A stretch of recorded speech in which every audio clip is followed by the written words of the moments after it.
Coming up, we'll run you through everything that happened on an eventful first day at the PRI show in Indianapolis. Let's go.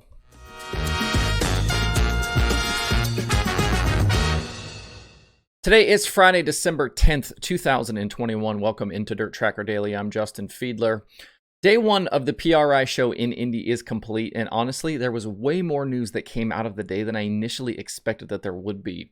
We knew we'd hear about some schedules and that maybe a few other small things would happen, but that was definitely not the case, and it sounds like we're not done. So today on the show this morning, I'm going to run you through all of the little bits that came out through the day so you're up to speed on all of the news. First, we've been talking a lot about money and late models, and the XR slate of races had some alterations that were announced yesterday. First, instead of 8 super late model features at Bristol in the spring, they have cut it down to 4 $50,000 to win shows. X.celerated cited equipment costs and parts shortages for the teams as reasons why they made the change. The Bristol Points Fund remains unchanged. The Colossal 100 event at the Charlotte Dirt Track is adding 2 more super late model features to bring the event total to 4. The first 3 races will be $25K to win, and the Saturday finale is $50,000 to win. That event is happening in May. And then the final part of the announcement is the addition of a new 3-day event at Alltech Raceway in Florida. December 1st through the 3rd, the first 2 nights are $10K to win, with the finale being $50,000 to win. The intriguing part of that event at Alltech, though, is it's scheduled directly up against the 2022 Gateway Dirt Nationals at the Dome. It feels like a direct shot across the bow for Gateway's promoter Cody Summer. But to make that situation even more interesting is apparently the future of the Dome is in question. Area businessman Bob Clark is working on a plan to reimagine the convention center area around the Dome, and his plan would see the Dome demolished in the near future. If that plan goes through, there might not be a Dome to even race in. This is a situation worth keeping an eye on in the coming months.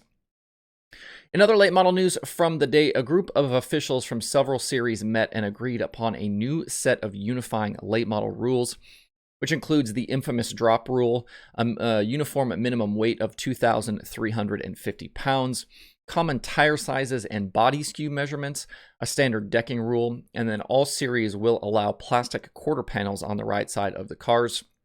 The group also talked about a sport-wide common tire rule that was basically shelved for 2022 with hopes of things advancing for 2023. Amongst the series involved were the Outlaws, Lucas, Dirt Car, the Southern All-Stars, Ironman, Oliver Ray Cook's series, the MLRA, the Comp Cams Super Dirt series, the Ultimate Southeast Late Models, and the Flow Racing Night in America series. In a story at Dirt on Dirt, officials talked about the need for competitors to be able to take the same car basically anywhere in the country and be legal. Hopefully make things easier and cheaper for everyone involved. If you want more details, find Todd Turner's piece at dirtondirt.com. In some late model driver news, we got some clarity on several drivers who will compete full-time with the World of Outlaws next season. We already knew about Max Blair and Kyle Hammer joining the tour, but we found out 4 more confirmations yesterday. The newly announced duo of Josh Richards and Boom Briggs will be full-time with the Outlaws next season. Briggs was a regular with the Outlaws in 2021, and Richards, who's a 4-time series champion and the winningest Outlaw driver ever, returns full-time for the first time since 2016. From 2017 through 2021, Richards had been a regular with the Lucas Oil Late Model Dirt Series. He competed with Best Performance Motorsports and Clint Boyer Racing. Series officials also confirmed the addition of Gordy Gundaker, and it appears as though Brandon Shepard will be back in 2022. In a previous interview, Rocket team owner Mark Richards had been non-committal about the Rocket House Car's future, but a tweet from the Outlaws mentioning Richards and Shepard racing together next season seems to confirm that Rocket will be back with the series in 2022. Speaking of full-time World of Outlaws drivers, regulars with both the sprint cars and late models will have an even bigger pool of money to earn next season. World Racing Group announced a nearly $1 million bonus program for full-time teams next year that will see the top 12 series regulars in each race earn an additional bonus money. The highest finisher will earn $1,000, with the payout stepping down through the field. The 5th through 12th highest finishers will each get an additional $500. This guarantees at least an additional $40,000 total for sprint car competitors over the year and $25,000 for late model competitors. And all this money is in addition to the larger points fund payout for both series next season. Drivers and teams across the landscape of dirt racing have been asking for a bigger piece of the pie, and it seems as though organizations are finding ways to try to make that happen. Definitely big news for the Outlaw teams and drivers.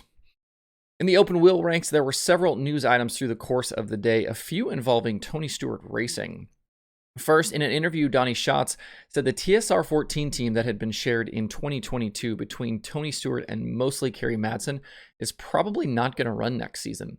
Stewart recently started an NHRA program, and it sounds like a lot of his focus is on building that up right now.